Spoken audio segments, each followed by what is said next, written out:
everyone, Happy New Year. Welcome to the MD Mama channel here. We're coming in 2020 from South Carolina, and what a better day than to start off the year with a traditional Puerto Rican dessert. I'm making arroz con dulce, which is a traditional kind of bread, actually not bread, cut rice pudding that is made with coconut milk and has a little Caribbean twist. I'm sure that other Spanish American countries also have a similar dessert, and I think that you guys will love it. So come along with me to see how we're going to make it today. Now here are some of the products that we're going to be using to make our typical arroz con dulce. I have some canela en rama, which is just cinnamon stick. You can get whatever quality you want. I like using badilla because they have a lot of the Hispanic spices here on the mainland US. We're also going to be using, I'm very fortunate to have Mexican vanilla, which a friend of mine brought from Acapulco when she was there on a trip. Very high quality vanilla. You want to use the best vanilla that you can afford. If you cannot find true vanilla extract, you can use imitation vanilla. I don't like imitation vanilla, okay? Now, we're going to be using two kinds of coconut products. Now, back in the day, I have here coconut milk, leche de coco, and then I also have some coconut cream, and I'm actually using Goya because it's what was available to me in my community. Typically, this would be what people call Coco Lopez, okay? Which is the coconut cream that is already sweetened. What I did want to interrupt here just really quickly to say that the coconut milk, I remember my grandmother actually cracking open a coconut and grating the coconut and mixing it with water and just getting that fresh milk. No one's gonna do that. We just buy the canned stuff. Now, this is what we're going to be using to kind of flavor our arroz con dulce. Every family has their own typical mix of flavors. My mom, for example, will only use the cinnamon stick and cloves. That's it. I wanted to do a little medley, kind of create my own thing. So I'm using some star anise, which you can get. This is so cute. I just want to show you what it looks like. It's actually star-shaped, and a lot of people traditionally put this in this food. It has a licorice flavor. All right, then I also have some cloves. This is not a typical ingredient, but I love chai tea, so I'm gonna use cardamom. In Spanish, it's called cardamo. It gives it a delicious, delicious flavor. I love it. You can leave this out if you don't want it. It's not traditional. And again, my cinnamon sticks, and I'm gonna have some, this is ginger root. What I'm gonna do is you can take a piece of ginger, take a spoon, and you're gonna just remove the peel like this, easy as can be, and then smash it up, cut it up, and put it into your tea. I'll be showing you what we're gonna do, so let's start off with our tea.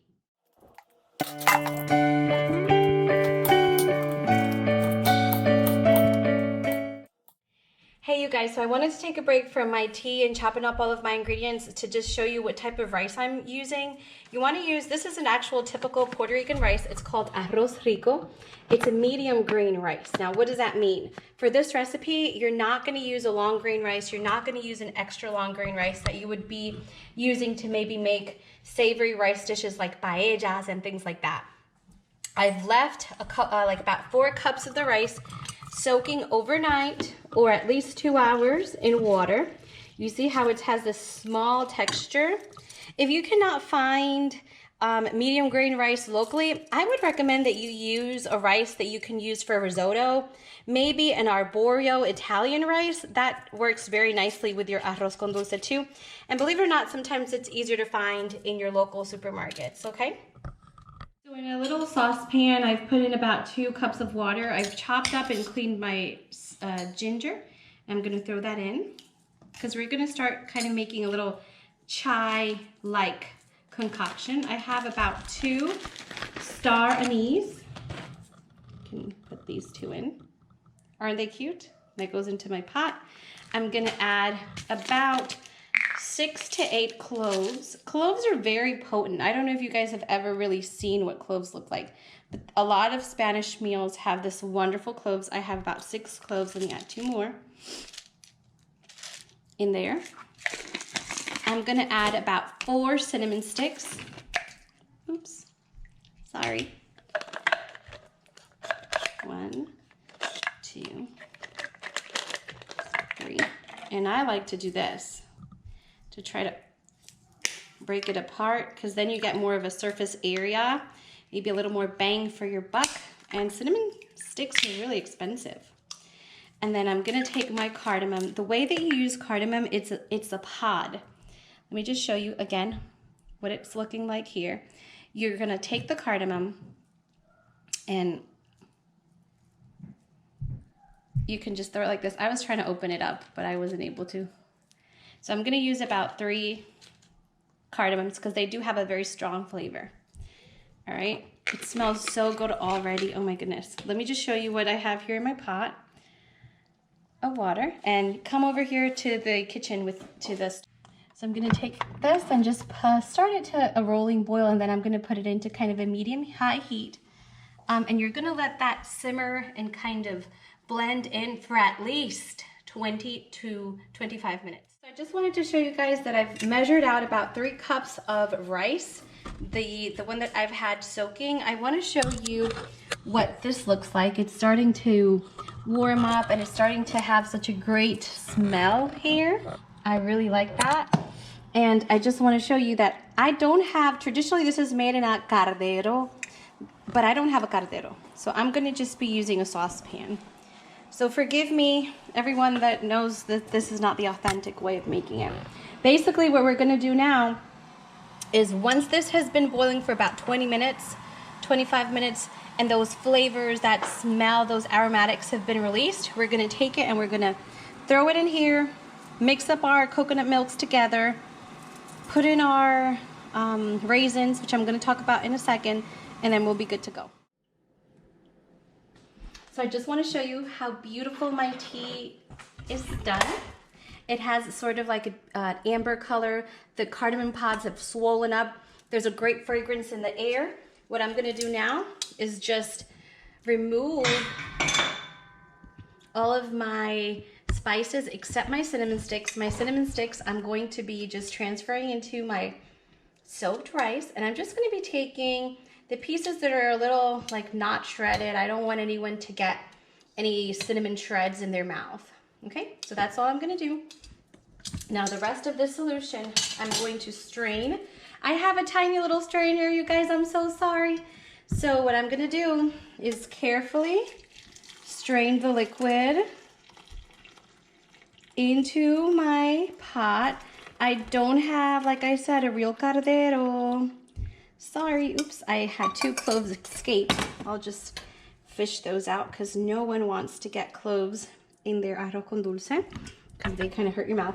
So as you see, now I have kind of like a solution here that's tea-like. It smells delicious. I have my cloves. I want to show you guys, I have some raisins that I have been soaking for about 10 minutes now in a little bit of the tea solution. We're going to throw these in at the end, okay? Now I have my 2 cans of the coconut milk. I'm going to start putting this in a high flame. And I'm going to pour in 1 can of coconut milk.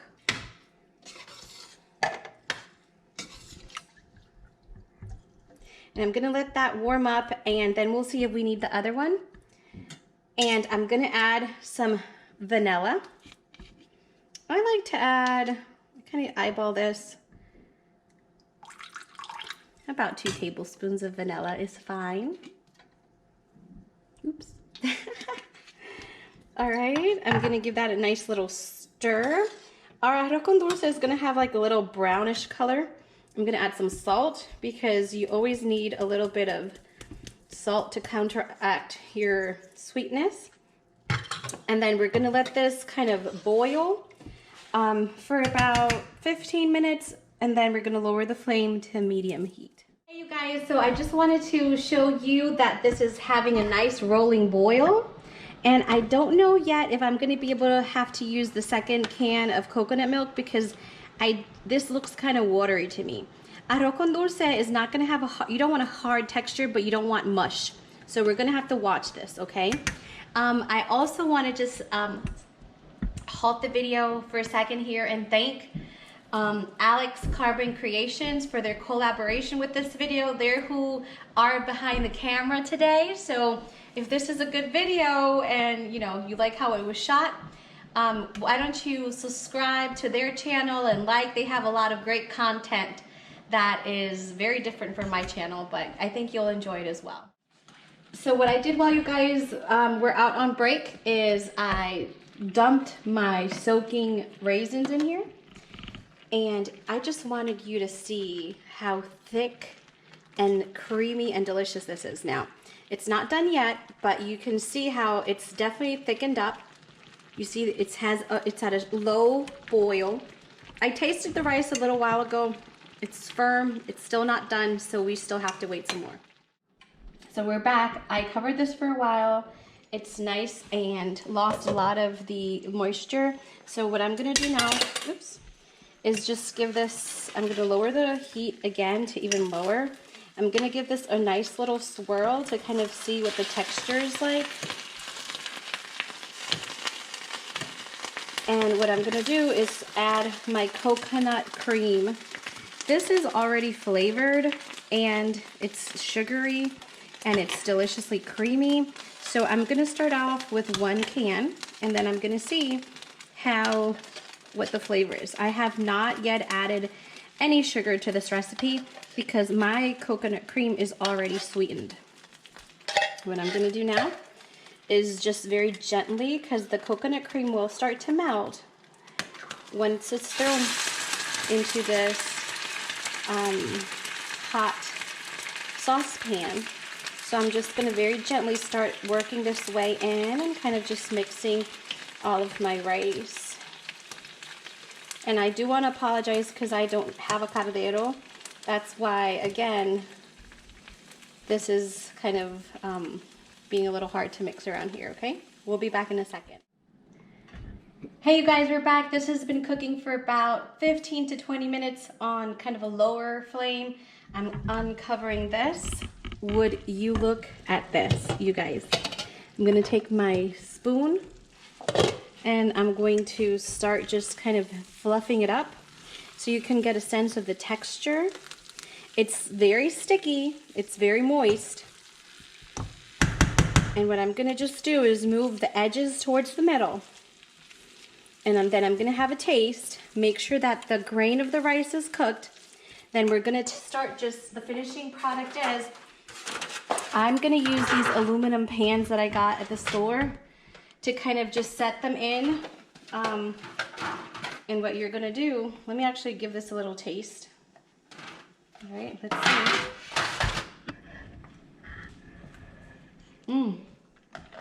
My rice is done. It's tender, it's delicious, I love it. So now what I'm gonna do is turn off my heat and take my aluminum container. You can use glass, you can put it wherever you want. Traditionally, people would just put it in a plate, flatten it out, put it in the fridge and serve it to their neighbors. So what we're gonna do, once we have a quantity, we're gonna take it, we're gonna flatten it out just a little bit, okay? And that's because you wanna put this in the fridge in a minute so it can cool. We can add a little bit more to this portion. And you see the cinnamon stick is right in there. I just leave it right in there, just let your guests know that there is cinnamon stick in there so they don't, you know, mess up their tea. Once this is cooled, you can cover it and put it in the fridge, and then you can slice it and serve it. I hope you've enjoyed this video, and I hope that you give this recipe a try. Happy 2020. Please remember to like this video and to subscribe to my channel for more content. Bye-bye.